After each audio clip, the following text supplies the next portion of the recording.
একটা কঠিন ময়দান, হাসরের ময়দান এমন একটা কঠিন ময়দান, যেই ময়দানে সমস্ত মানুষগুলো ইয়া নাফসি বলে চিৎকার করবে।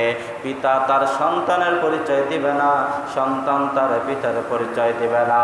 মুসলমান ভাইরা আমার, আমরাও যদি আখিরাতকে অবিশ্বাস করি, আমরাও যদি আখিরাতকে অমান্য করি, আমাদের ঈমান থাকবে না। কেননা কাফের মুশরিক বেঈমানগণ দুনিয়া পর্যন্তই তারা শেষ মনে করে।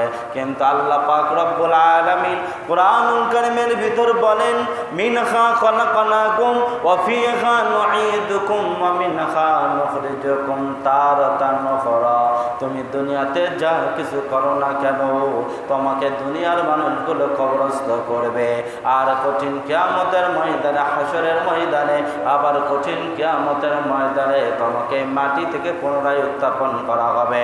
শুধু তাই নয়, এই জন্য আখিরাতকে অবিশ্বাস করার কোনো কায়দা নাই, আখিরাতকে অবিশ্বাস করার কোনো অপশন নাই। মুসলমান ভাইরা আমার, আল্লাহর হাবিব সাল্লাল্লাহু আলাইহি সাল্লাম ডাকতে বলেন, তুমি আখিরাতকে অবিশ্বাস করে দুনিয়াকে তুমি রং তামাশার খামাখা বানাইছো, রং তামাশার খেয়াল খামাচা বানাইছো, রং তামাশার জায়গা বানাইছো, যা খুশি তাই করতেছ না।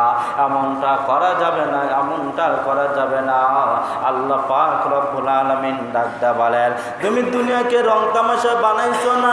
মুত্তাকিনরা তো দুনিয়াকে রং তামাশা বানাইতে পারে না। আল্লাহ পাক রব্বুল আলামিন ডাকতে বলেন, ওয়া মাল হায়াতুদ দুনিয়া ইল্লা লাইবুন ওয়ালা দারুল আখিরাতু খায়রুল লিল্লাযিনা ইয়াত্তাকুন আফালা